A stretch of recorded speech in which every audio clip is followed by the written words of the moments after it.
வணக்கங்க. இப்போ நீங்க பார்த்துட்டு இருக்கிறது இந்த தாஜ்மஹாலோடது. இதில் ஏன் இவ்வளோ பெரிய புகழ், இதில் இருக்கக்கூடிய விஷயங்கள் என்ன அப்படிங்கிறத பற்றி தான் நம்ம பார்க்க போகிறோம்.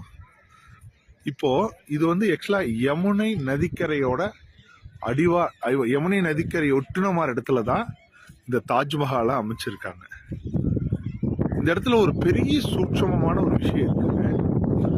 என்ன இருக்குன்னா, இந்த தாஜ்மஹால் கட்டடத்துக்கு வடமேற்கு நீர்க்குத்து அமைஞ்சிருக்கு.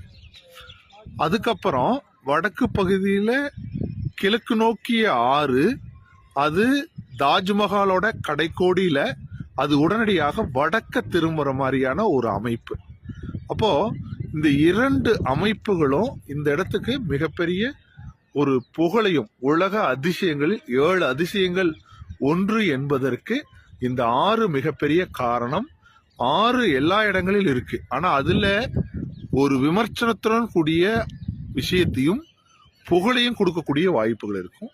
உங்களுக்கு மும்தாஜோட, ஷாஜஹானோடைய ஹிஸ்டரி தெரியும், வேணுங்கிறவங்க படிச்சு பாருங்க.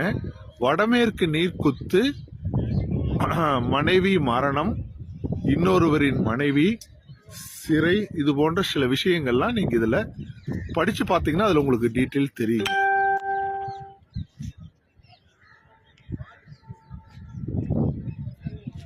தாஜ்மஹால்